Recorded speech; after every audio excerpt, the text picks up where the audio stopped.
Well, here we are at 8:30. Thank you for spending your morning coffee hour with us. We are excited to cover a perspective about how important it is to set your sellers up for success.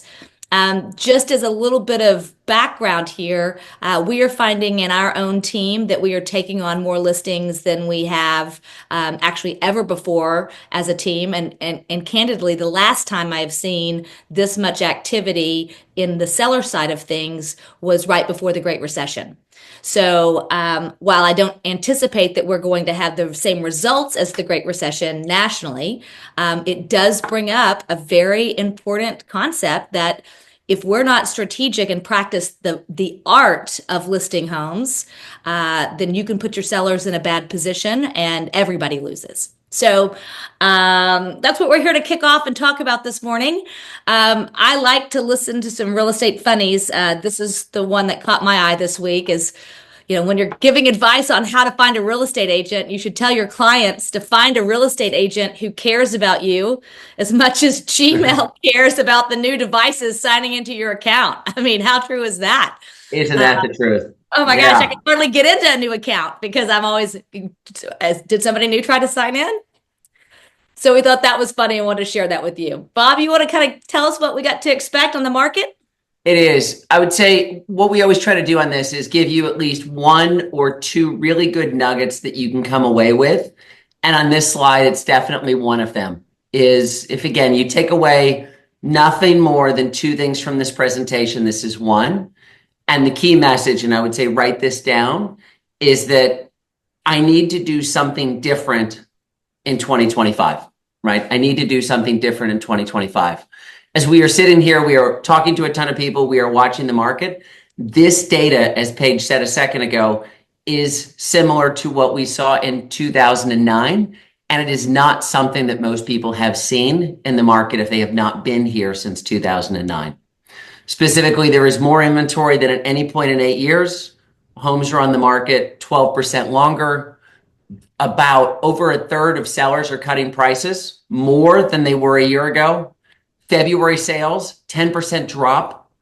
And so selling a home today requires something different, right? It requires skill, strategy, and effort. And we will give you a framework for that.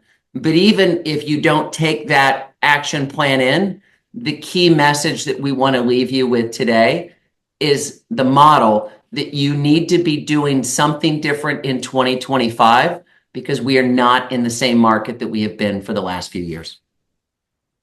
Yeah, that's exactly right. Those of you who have known me, especially in our team that are on the call this morning, we talk about this.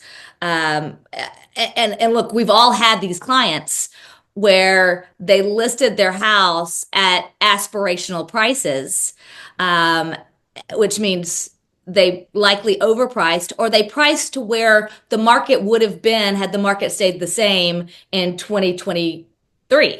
So they priced looking for that, but that's not where the market is as you follow the data.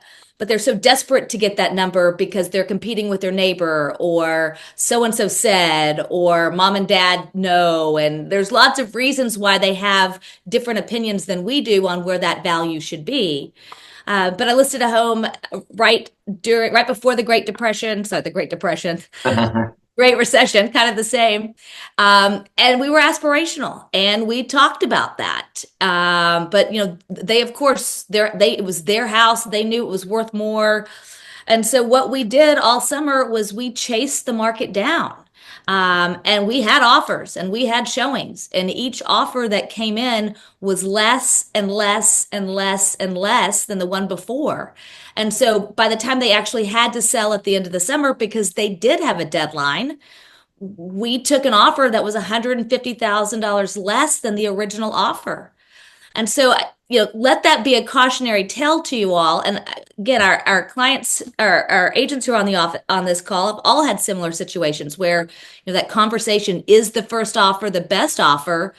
Sometimes, and a lot of times it could be, because what you don't want to be in a situation is how do you chase the market down? And that is the risk that you want your sellers to avoid. And that's the conversation that you really want to be having with them. So, to that, we have a framework of a conversation. If any of you have followed Phil Jones, who is a phenomenal consultant, he speaks at a lot of Keller Williams conferences. Bob and I have privately consulted with him on building our buyers strategy session and listing seller sessions with him. His book of exactly what to say. If you don't have a copy of this, email us and we'll drop you in the link for where you can get it. He has a framework. You all know me that I am a master at stealing from others. So I'm fresh out stealing this from Phil Jones.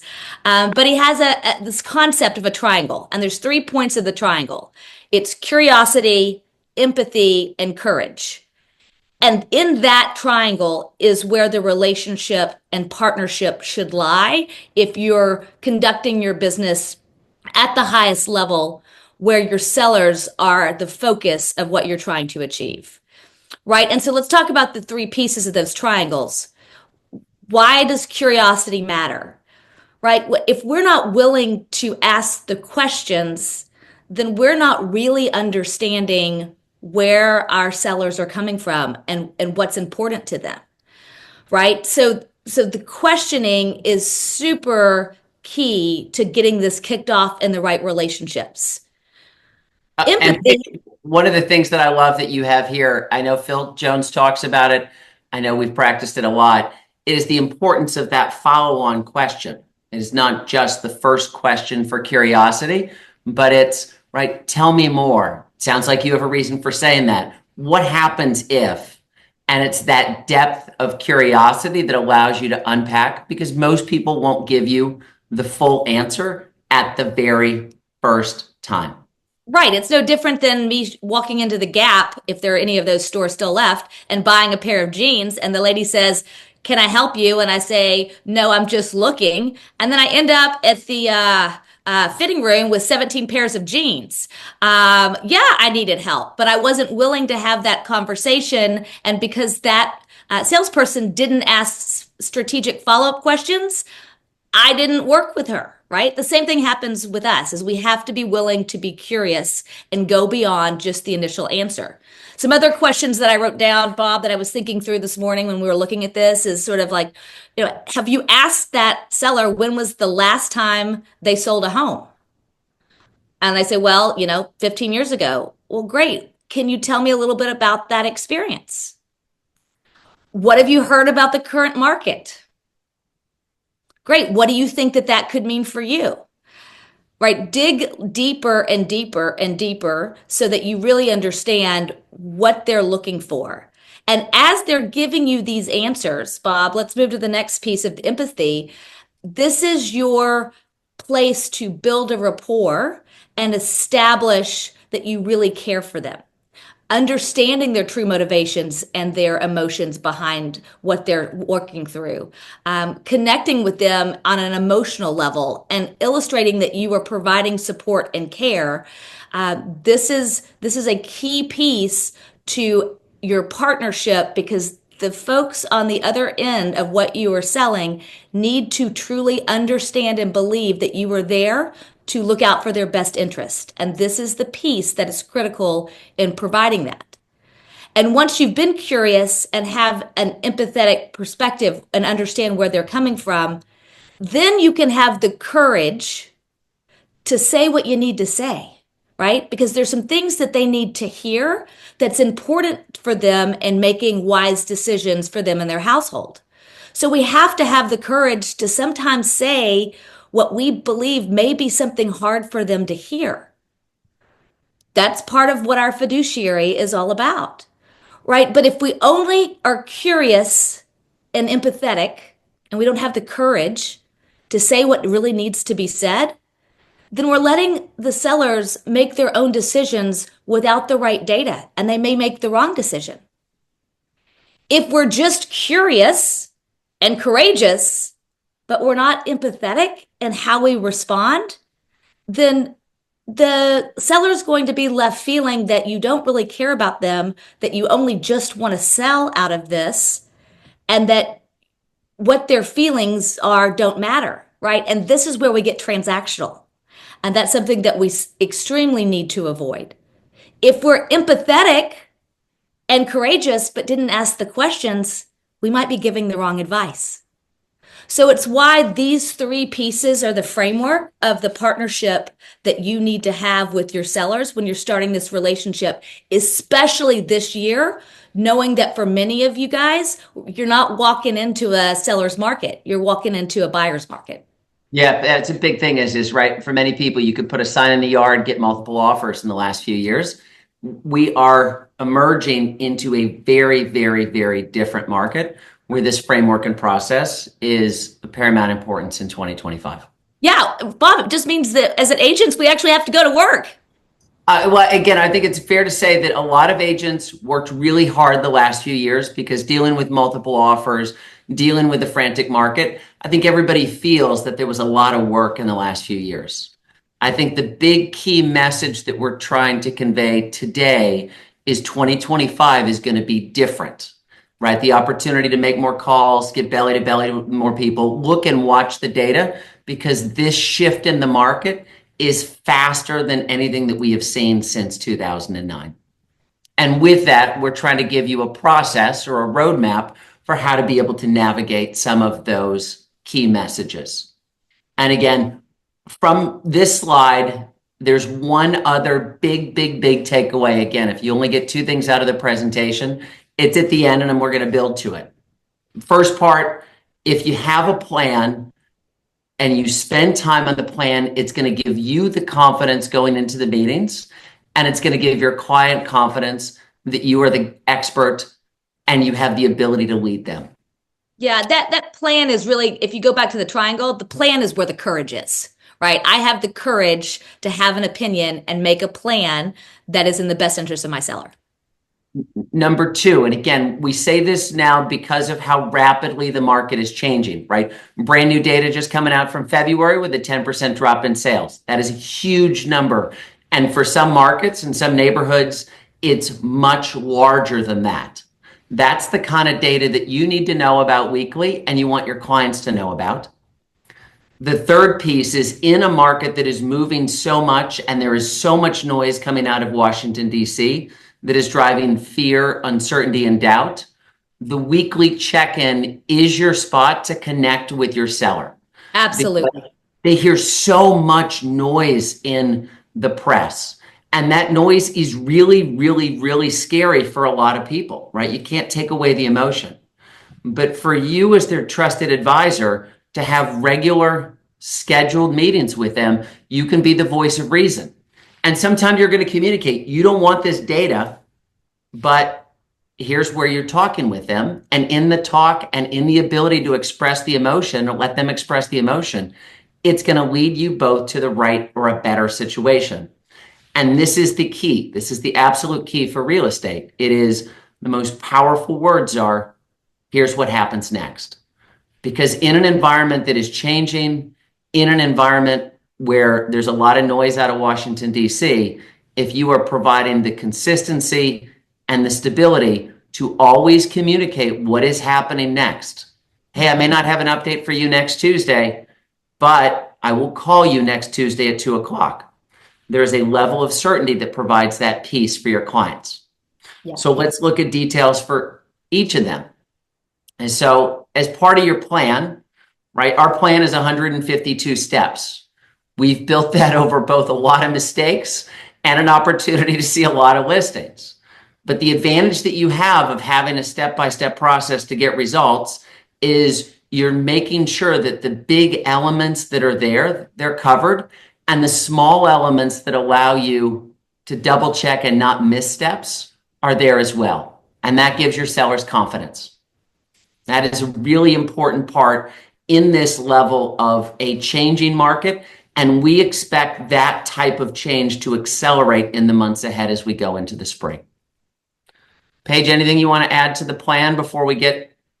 No, I think the important part is knowing that when you have a plan, it instills confidence, and your sellers know that they can rely on you as a trusted professional. If you go in without a plan or you allow the sellers to be the only ones who make the plan, then you are reactionary and not proactive. And in this market, to help your sellers succeed, you have to take a proactive stance, or you're going to be the one that watches through the rearview mirror as your sellers get further and further and further away from their goal. Let's also look at the weekly data. And again, this is something that we're tracking, our team is tracking. We really recommend that you track because it is changing so quickly. DOM stands for days on market. Days on market, again, is an overview of how long it is taking properties before they sell on average. Again, the data that we are seeing is that days on market, or the amount of inventory, is at the highest level that most realtors who are in business, the most new realtors, have never seen this before. Also, when you think about, you are trying to give a forecast of what's coming, and the data here is a good forecast for your crystal ball, right? Nobody can exactly see the future, but what you know is that pendings, right, what's under contract, is your number one predictor of future sales. That's right, because you have to pend it before you can close it. So if pendings are down, it doesn't mean all of a sudden the next month that you're going to have a tremendous amount of closings. When we also look through that, you're looking for what is the data that's going to give you for your pendings. And that's, again, for price reductions, right? So you're getting an indication of where those prices are going and likely what's happening. I would say for us, a scary statistic for most sellers who are, quote unquote, pricing aspirationally and out there, when you see a 40% growth in price reductions, it tells you what's going to happen to future prices. And as Paige told on the story from 2009, the first offer comes in at $25,000 under list, and the wife freaks out, right? Completely impossible. We could never, ever, ever sell for $25,000, right? Next offer at 40, next offer at 60, next offer at 100. They just keep writing that down. That price reduction data on a weekly basis is going to help your sellers and you have that indication of where prices are likely to go and how to make wise decisions with the data you have. Bob, can I just say, and one of the important questions when we go back to curiosity on this, of understanding when you ask your clients, why are you selling? When do you want to sell by? And what happens if you don't reach that deadline, right? I need to be out by July 1st. Understanding that deadline is real key, and coming back to that conversation as a part of courage and empathy as you work through this. Because, right, you all know if they got to be out by July 1st and we're sitting at June 1st and it's 30 days to close a transaction, what's the likelihood that we're going to be successful? Probably not. Well, wouldn't we be better off to have that transparent conversation with our sellers actually in mid-May or even in early May to help them reach the deadline and to ensure that the deadline is still the deadline? Because sometimes things change. So coming back to the partnership of the conversation and curiosity through this and using the data to help you get there is extremely key.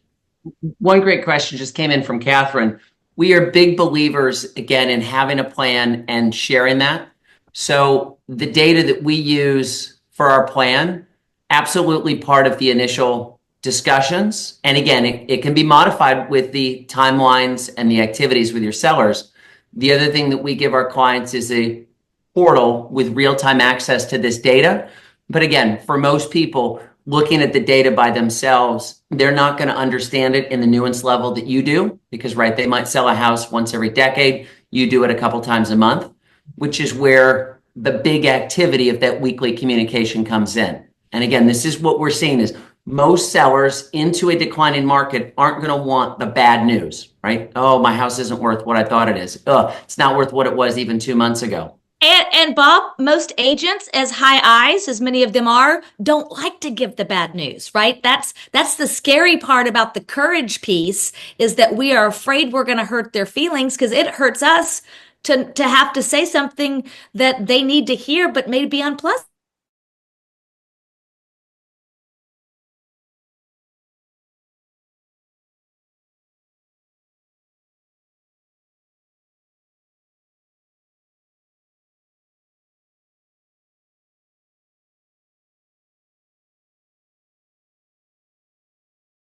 appointment, you're going to do the work, right? You're going to do the work to pull the data. So pre-schedule those weekly check-ins. Again, especially when you're going through data and some of the data may be complicated or it may not be what the seller wants. Zoom is better than phone calls, right? In person's better than Zoom, but we know with travel time that gets hard. And Bob, can I just interrupt real quick on this because this is key. I love that you said this. Zoom over phone calls over text. These conversations do not count if you're texting them because there is too much that is lost in translation and it's not a relationship. So ensuring that these weekly check-ins are at minimum a phone call, and it can be brief, but you've got to get voice to voice, face to face, belly to belly if you're going to keep that partnership of that triangle going. And I know the biggest objection is I don't have anything to tell the seller, right? I don't have an offer. I don't have enough data. I don't have anything to tell them. And the answer is that's okay. The value of the consistency. I will call you at Tuesday at 2:00. You pick up the phone and say, I just want to let you know, I don't have an offer for you. I don't have any other data for you. Is there anything that I can do to help you?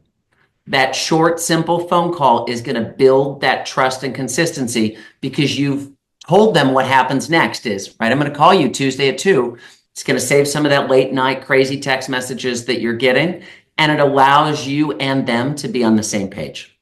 Bob, the other question to ask because everybody has been in that, I don't have anything to say. We didn't have any showings. The open house was a bust. No offers. Nobody in the neighborhood selling. What do I say? I have nothing to say. That's what you share with them. I don't have any new news. And I'm calling to ask, when do we want to talk about adjusting our strategy? Because we have a couple options here. We can keep doing what we're doing to get the same results, or we can decide to do something different. And what would those different things look like? I.e., when are we going to start talking about adjusting the price to be aligned with what the data suggests? 3 quick examples from this month. Again, agent here demonstrated curiosity, empathy, and courageousness. In this situation, timing was very important to the sellers and their challenge. The challenge in the situation is there was a lot of competition, is a lot of competition, especially new construction. Our agent did an excellent job using data to build the plan to allow them to have the opportunity to sell in the time frame that they needed, got the full price offer within 7 days, right? Key up front, using the data, using the structure, using the plan built around timing. Another example also this month, seller said getting top dollar is important to me, but they had a 1990s house. Agent modified the plan to be able to say, here's how you get ROI, stands for return on investment. Here's where you may want to invest in your house to get more money out. Paint's great, repairs great, staging great, usually a 3-to-1 return on staging. So by building that plan out, doing the work before coming on the market, 4 offers within the first week over list. Really exciting way to be able to customize that plan based on what's important to the seller. Now, this is a situation that also may be familiar. Seller wants everything, right? I want top dollar. I want to sell fast. I want it to be hassle-free. I want everything. Again, a little bit harder. And so in that, the vernacular there is they price aspirationally, right? I'm not pricing based on where the data is. I'm not pricing based on event pricing, right? Get a lot of people in, get multiple bidders. And so the activity in this situation of how the agent could get a win for them and make sure that the sellers are feeling good about the process is the scheduled weekly check-in around data. Hey, I don't mind. We may get lucky. That's definitely a strategy, right? Getting lucky may not always be the best strategy, but it is a strategy. Using the real-time data. And again, remember, the data right now is changing so fast during these weekly conversations. Got an updated $25,000 price reduction, and then you get more showing to receive the data. That situation, again, is going to be very common going through a market shift because people aren't going to want to hear the bad news, quote unquote, that my house is worth less than it was 90 days ago. So let's talk about tools. 2 big tools that we recommend. One is your upfront seller strategy session guide. Now, most of the value of doing the legwork, and we're going to go through this just very quickly in the essence of time, but can send more follow-up, is the value of preparing this guide allows you the opportunity to articulate why you're different, build in the foundation for how you add value, and ensure that you're able to deliver success.